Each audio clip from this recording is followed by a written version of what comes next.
Zdrave dame, spoštovani gospodje, ljubitelji gledališča, dober večer.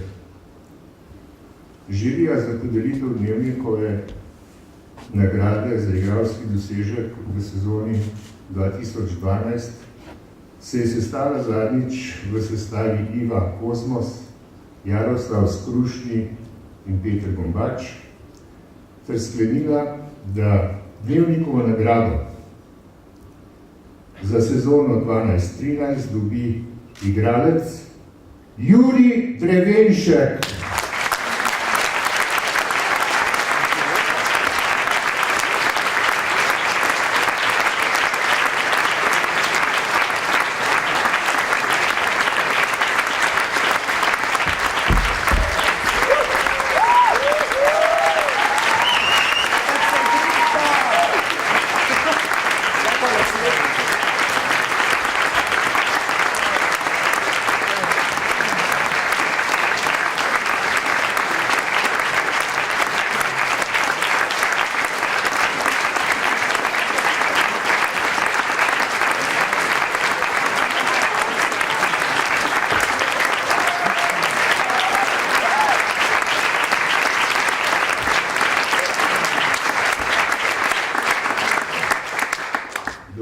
Dolžan sem vam še kratko utemeljitev.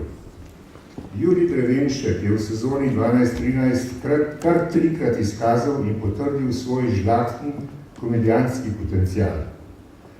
V treh povsem različnih vlogah in med seboj konceptualno, poetsko in izvedbeno diametralno razlikajočih se režijskih postavitvah je opazno upozoril in razkošno razigral svoj prirojeni klovnovski dar.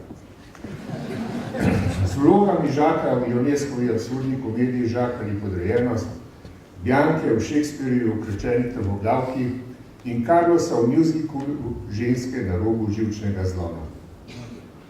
Njegovo klovnovstvo ne pripada cenenemu burkaštvu ali šmirantskemu spogledovanju z občinstvom. Narobe. Diskretno je umaknjeno za videz nebogljenosti, plahosti, včasih celo tragične izgubljenosti, največkrat se giblje na tanki meji med smehom in njokom. Še najbolj bi se mu prilegla Perojeva maska in kostum. Zato je infantilnega Žaka tako suvereno izoblikoval krhkega, ranljivo izpostavljenega, a vendar neupogljivega, samolastnega osebka z lastno, zgolj sebi pripadajočo vodico srca in telesa. Strahovitemu pritisku na videz racionalnega pametovanja in blebetanja vladajočega žargona pravšnjosti na vkljub. Zato se je v Ukročeni trmoglavki tako neupadljivo umaknil pred nasilniško hegemonijo prevladujočega moškega diskurza Petruča in Katarine ter s pritišanim glasom. Zadržano kretnjo in komično grimaso vsej dvoumnosti in gledališki čarobnosti spostavil in obranil svojo posebno žensko identiteto, ki si osebno svobodno in pravico do drugačnosti jemlje in zagotavlja prav smehom na tuj in še večkrat na lastni račun. In zato je svojega Carlosa v Ženskah na robu živčnega zloma prefinjeno stkal in postavil na oder prav iz manjka, odsotnosti, nezadostnosti, celo neobstojnosti špansko možate osebnosti. Zdi se, kot da je Carlos le po drugih in za voljo drugih, trajno nezadoščene matere, večno odsotnega očeta in trmasto posesivne zaročenke, za svojo prezenco črpa in prejema le od drugih. In vendar je Jurij Drevenšek z diskretnim, otožno pritajenim humorjem in komedijansko veščino tu izmuzljivo, lebdečo eksistenco čvrsto umestil v magijo predstave in jo suvereno opisal gledalčev spomin.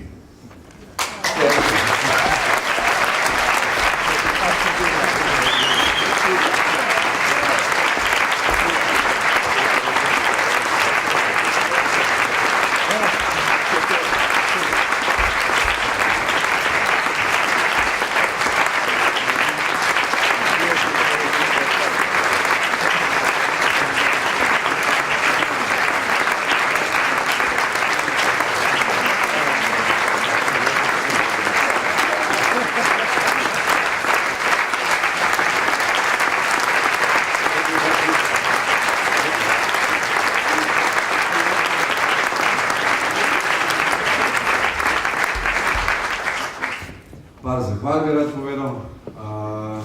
Najprej hvala ansamblu, mojim soigralcem, brez njih to sploh ne bi bilo mogoče. Potem hvala direktorci naši, ker je izbrala tak ansambl in ker mi zaupa. Hvala trem režiserjem, zdaj imam ful bolj rad. In hvala moji Niki, ker mi dovoli, da ji nagajam, pa ker me ima rada. Hvala.